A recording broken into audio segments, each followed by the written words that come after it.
2,500 টকাকৈ দিম আৰু এটা আমি সাব বেংকৰ পৰা উইদাউট অৰুণোদয় হিতাধিকাৰীসকলে উইদাউট মৰ্টগেজ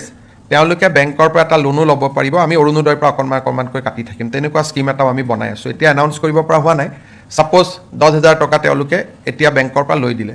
বেংকক ঘূৰাই দিব লাগিব তেওঁলোকে ঘূৰাই দিব নালাগে অৰুণোদয়ৰ পৰা 100 টকা তেওঁলোকে ঘূৰাই দিলে ৰাজ্য চৰকাৰে 100 টকা এডিশ্যন দি দিলে সো আমাৰ পোৱা নাই মোৰো মনটো বেয়া লাগে সেইকাৰণে এইবাৰ আমি কৰিছোঁ কি যে আপোনালোকৰ পৰা আমি আধাৰ নম্বৰটো বিচাৰিছোঁ যেতিয়া আধাৰ আৰু বেংক দুইটা আমি একাউণ্ট পাই যাওঁ আধাৰ নম্বৰটো পাওঁ একাউণ্ট নম্বৰটো পাওঁ তেতিয়াহ'লে একাউণ্টত টকা ডেফিনেটলি সোমাব কিন্তু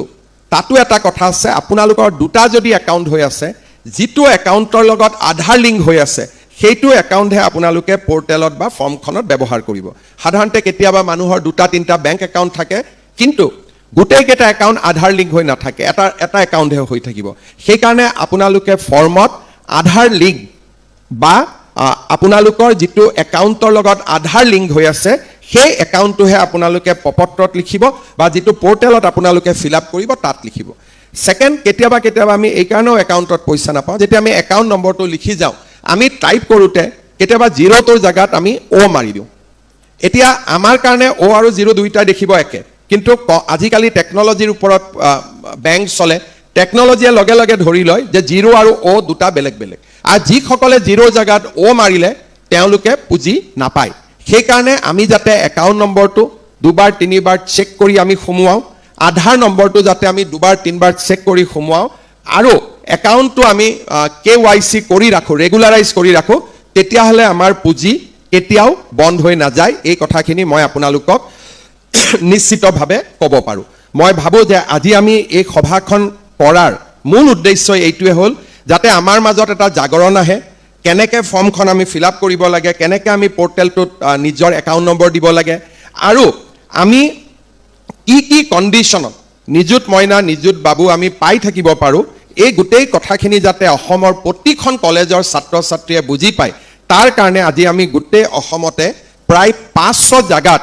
এই মিটিংখন আমি অৰ্গেনাইজ কৰিছোঁ আৰু আমি ইয়াত কোৱা কথাখিনি থ্ৰু ভিডিঅ' লিংক সেই জাগাটো আমাৰ ছাত্ৰ ছাত্ৰীসকলে শুনি আছে গতিকে মই ভাবোঁ যে তেওঁলোকে নিশ্চিতভাৱে আমি যি ধৰণে পৰামৰ্শ দিছোঁ তাক পালন কৰিব আজি আমি অনুষ্ঠানত আৰু দুটা শিক্ষাৰ সৈতে জড়িত মহান কাম আমি আগবঢ়াব খুজিছোঁ যোৱা 4 দিন মই চৰাইদেউ আৰু শিৱসাগৰত আছিলোঁ বানপানীয়ে কিছুমান স্কুল একেবাৰে কলেজক ধ্বংস কৰিছে আৰু যাক ধ্বংস কৰাও নাই তাৰ স্কুল কলেজৰ ভিতৰত পলস বা বোকা সোমাই তাত পৰিৱেশটো একেবাৰে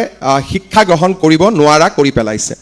আজি আমি খন্তেক সময় পিছতে যোৰহাট গোলাঘাট চৰাইদেউ শিৱসাগৰ জিলাৰ 793খন স্কুলত আমি এককালীনভাৱে 2 লাখ টকা প্ৰদান কৰিম শিৱসাগৰ জিলাৰ 550খন স্কুল চৰাইদেউ জিলাৰ 111খন স্কুল যোৰহাট জিলাৰ 103খন স্কুল গোলাঘাট জিলাৰ 29খন স্কুললৈও আমি 2 লাখ টকাকৈ আগবঢ়াম অৰ্থাৎ আমাৰ বাবে আটাইতকৈ প্ৰয়োজন হৈছে শিক্ষা আৰু শৈক্ষিক কাঠামো আগতে কেতিয়াও অসমত বানপানী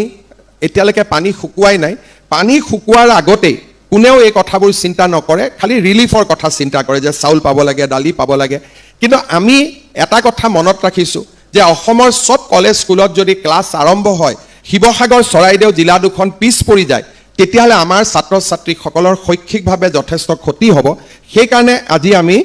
2 লাখকৈ টকা সকলোকে মুকলি কৰি দিছোঁ আৰু ভৱিষ্যতে যিবিলাক স্কুল জেনেৰেলিষ্ট বা আমি যেতিয়া পলিটিকেল সায়েন্সত পাব্লিক এডমিনিষ্ট্ৰেশ্যন পঢ়িছিলোঁ তেতিয়া এটা ডিবেট আছিলে জেনেৰেলিষ্ট ভাৰ্চেছ স্পেচিয়েলিষ্ট এটা সময় আছিলে যে BA MA পঢ়িলে তাক বেছিক বুলি ধৰি লোৱা হয় আৰু চাকৰি বাকৰি যেতিয়া আমি লওঁ চাকৰি কৰা অৱস্থাত আমি সেই অনুষ্ঠানটোৰ বিষয়ে জানো আৰু থিমেটিক নলেজবিলাক আমি লাভ কৰোঁ কিন্তু আজিকালি সমাজৰ ইমান দ্ৰুত পৰিৱৰ্তন হৈছে যে এতিয়া সমাজত জেনেৰেল ষ্টুডেণ্ট বা জেনেৰেল যাৰ নলেজ আছে তাতকৈ মানুহে স্পেচিয়েলিষ্ট বিচাৰে যে যাতে আমি একেবাৰে আমাক যিটো কাম লাগে সেই কামটো আমি ল'ব পাৰোঁ এসময়ত আমি MBBS পঢ়িছিলোঁ MBBS ডাক্তৰ মানে বহুত ডাঙৰ আছিলে তাৰপিছত আহিলে মানুহে নিজে গাঁৱৰ মানুহেও কয় যেতিয়া মই হেল্থ মিনিষ্টাৰ আছিলোঁ হস্পিটেলবিলাকত যাওঁ গাঁৱৰ মানুহে কয় ছাৰ মেডিচিনৰ ডক্টৰ আমাৰ নাই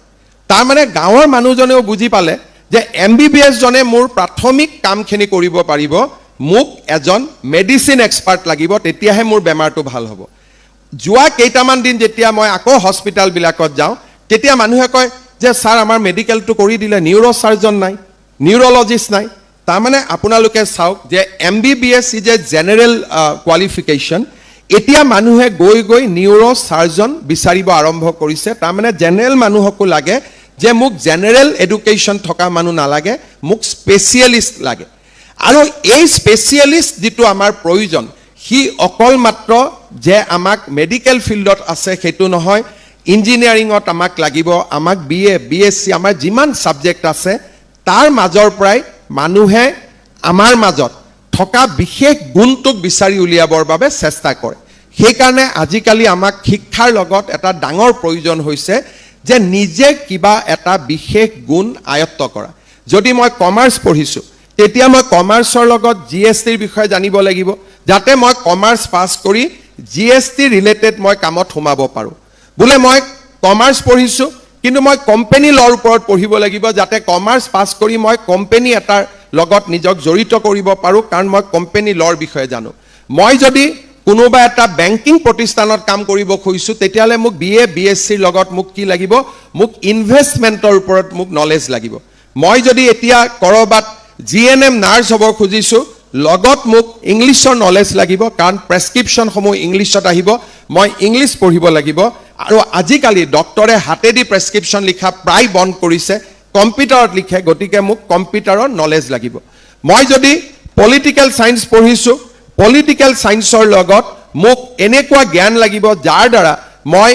ইলেকশ্যন মেনেজমেণ্ট শিকিব পাৰোঁ, মই কোনোবা মন্ত্ৰীৰ লগত মই কাম কৰিব পাৰোঁ, কোনোবা বিধায়কৰ লগত মই কাম কৰিব পাৰোঁ, কাৰণ গভৰ্নেন্সৰ ওপৰত মোৰ নলেজ আছে। Political science is a general subject, কিন্তু যেতিয়া মই পাব্লিক এডমিনিষ্ট্ৰেশ্যন বা গভৰ্নেন্সৰ ওপৰত মই জানিম, তেতিয়া মোৰ এমপ্লয়বিলিটিটো বাঢ়ি গৈ থাকিব। বহুত ষ্টুডেণ্ট আছে, তেওঁলোকে আপত্তি কৰে যে আমি চব পঢ়িলোঁ মামা, আমাৰ চাকৰি নাই। দেউতাক মাকেও কয় যে ল'ৰা ছোৱালীজনে BA পাছ কৰিলে, MA পাছ কৰিলে, চাকৰি নাই। BA আৰু MA অকল আমাৰ শিক্ষাৰ শেষ হ'ব নোৱাৰে। যদি মোৰ ছায়েন্স পঢ়িছোঁ, মই কেনেকৈ নিজক ITৰ লগত পৰিচয় কৰিব পাৰোঁ, কেনেকৈ মই আৰ্টিফিচিয়েল ইণ্টেলিজেন্সৰ বিষয়ে জানিব পাৰোঁ, মই যদি নৰ্মেল BA পাছ কৰিছোঁ, কেনেকৈ মই ৰিটেইল, হস্পিটেলিটি এইবিলাকৰ ওপৰত জানিব পাৰোঁ। দেয়াৰ আৰ 1 লাখ+ কোৰ্চেছ যি আমাৰ লগত আছে। আজিকালি আমি যদি যোগাও ভালকৈ জানো, আজিকালি আমাৰ দেশ আৰু বিদেশত যোগা ইনষ্ট্ৰাক্টৰৰ, মোৰ লগৰ বুলি মই নকওঁ, মই চিনা জানা আমেৰিকা ইংলেণ্ডত থকা বহুত ল'ৰা ছোৱালী আজিকালি ঋষিকেশলৈকে আহে, যোগা শিকি যায় আৰু তাতে গৈ যোগা ক্লিনিক খোলে। আমাৰ যোগা ইনষ্ট্ৰাক্টৰৰ দৰে নহয়, তাত yoga clinic is a big respectable job today, যে মই যোগা ক্লিনিক চলাওঁ। ভাল ভাল, মই এইটোকে কৈছোঁ, সাধাৰণ ভাষাত ইঞ্জিনিয়াৰৰ পৰিবাৰ মানে ভাল মানুহ, ডক্টৰৰ পৰিবাৰ মানে এষ্টাব্লিছ ফেমিলি। সেই ফেমিলিৰ পৰিবাৰসকল, ৱাইফসকল এতিয়া ইণ্ডিয়ালৈকে আহে, ঋষিকেশত যোগা শিকে আৰু আমেৰিকাত গৈ যোগা ক্লিনিক খোলে, কাৰণ তাতে তেওঁলোকৰ ৰেচপেক্টটো আছে আৰু আৰ্নিংছো আছে। সেইকাৰণে মই এটাই কথা ক'ম ষ্টুডেণ্টক, গোটেইখিনিক, যে আমাৰ সমাজত দুটা বিশেষকৈ নিগেটিভ মই ট্ৰেণ্ড দেখা পাই আছোঁ, যে আমাৰ হাইস্কুলত ল'ৰা ছোৱালী ছায়েন্স পঢ়া ইচ্ছাটো কমি কমি গৈ আছে, আমাৰ আৰ্টছত ষ্টুডেণ্ট বাঢ়ি গৈ আছে, ছায়েন্সত ষ্টুডেণ্ট আমাৰ কমি গৈ আছে। ফলত আমি ইয়াত যিমানবোৰ মেডিকেল কৰিছোঁ, ইঞ্জিনিয়াৰিং কৰিছোঁ, এইবিলাকত আমি যি ষ্টুডেণ্টে আগলৈকে বহুত নাম কৰিব পাৰে আমি নোপোৱা হৈছোঁ। যদি 350 বেচিক মাৰ্কছ হয়, আমি সেই মাৰ্কতে ল'ৰা ছোৱালীক আজি মেডিকেলত এডমিশ্যন দিবলগীয়া হৈছে, কাৰণ ছায়েন্সত কম্পিটিশ্যন কমি কমি আহি আছে। চ' এই ট্ৰেণ্ডটোক আমি ৰখাব লাগিব, কাৰণ এখন সমাজ কেতিয়াও আগবাঢ়িব নোৱাৰে যদি ছায়েন্সৰ প্ৰতি আমাৰ ধাউতি নাথাকে। আজি যিসকল হায়াৰ ছেকেণ্ডেৰী ষ্টুডেণ্ট বিশেষকৈ ছায়েন্স পঢ়ি আছে, তেওঁলোকক মই এটা কথা ৰিকুৱেষ্ট কৰিম যে আমি ছায়েন্সটো খুব চিৰিয়াছলি ল'ব লাগে, কাৰণ ছায়েন্সত এমপ্লয়মেণ্ট অপৰচুনিটি আটাইতকৈ বেছি থাকে। দ্বিতীয়তে, যিসকলে আমি আৰ্টছ বা কমাৰ্চ পঢ়িছোঁ, তেওঁলোকে নৰ্মেল পাঠ্যক্ৰমৰ লগত স্পেচিয়েল থিমেটিক নলেজ, যে এই বিষয়টো মই ভাল কৰি শিকিম, এই থিমেটিক নলেজটোৰ বিষয়ে নিজৰ এটা নলেজ আপগ্ৰেড কৰিব লাগে। বহুতে BEd পঢ়ে, কিন্তু BEdৰো এটা লিমিট আছে। BEd is a thematic knowledge, কিন্তু BEd পঢ়িলে আমি টিচাৰ হ'ব পাৰিম, যাৰ টিচাৰ হোৱাৰ এপ্টিটিউড আছে তাৰ ঠিক আছে, নহ'লে ডিগ্ৰী পাছ কৰি, পষ্ট গ্ৰেজুৱেট পাছ কৰি আমি আৰু এটা থিমেটিক ছাবজেক্টৰ ওপৰত পঢ়াৰ পিছতহে উই উইল বি এমপ্লয়েবল, আদাৰৱাইজ আমি কেতিয়াও এমপ্লয়েবল হৈ নাথাকোঁ। এতিয়া ইভেন গভৰ্ণমেণ্টত এইবাৰে আমি ADREত আমি এনাউন্স কৰিছিলোঁ যে আমি 2 লাখ চাকৰি দিম, কিন্তু যেতিয়া আমি গভৰ্ণমেণ্টৰ ভিতৰত আমি ডিছকাশ্যন কৰিছিলোঁ 22,000 চাকৰি অকল হেল্থ ছেক্টৰত যাব। তাতে ক'ত যাব যে থিমেটিক নলেজ, মোক GNM লাগিব, মোক ANM লাগিব, মোক লেবৰেটৰী টেকনিচিয়ান লাগিব। আমি ভাবোঁ যে 2 লাখ চাকৰি দিব, আমি ADREত আহিম। নহয়, গভৰ্ণমেণ্টখনকো কি লাগে যে আমাকো হস্পিটেল চলাবলৈ থিমেটিক নলেজ থকা ষ্টুডেণ্ট লাগে। এতিয়া যেতিয়া আমি 2 লাখ ক'ত ক'ত চাকৰি দিম আমি হিচাপ কৰিছিলোঁ, তেতিয়া আমি দেখিছিলোঁ আটাইতকৈ বেছি আমাক টিচাৰ লাগিব নাম্বাৰ 1, নাম্বাৰ 2 আমাক হেল্থৰ লগত ৰিলেটেড ছাবজেক্ট জনা আমাক ষ্টুডেণ্ট লাগিব। সেইকাৰণে মই ভাবোঁ যে আমাৰ ষ্টুডেণ্টৰ অকল গ্ৰেজুৱেশ্যনটোৱে এইম হ'ব নালাগে, পোষ্ট গ্ৰেজুৱেশ্যনটোৱে এইম হ'ব নালাগে, এটা থিমেটিক ছাবজেক্টৰ ওপৰত নিজৰ দখল আনাৰ বাবে আমি প্ৰয়াস আৰু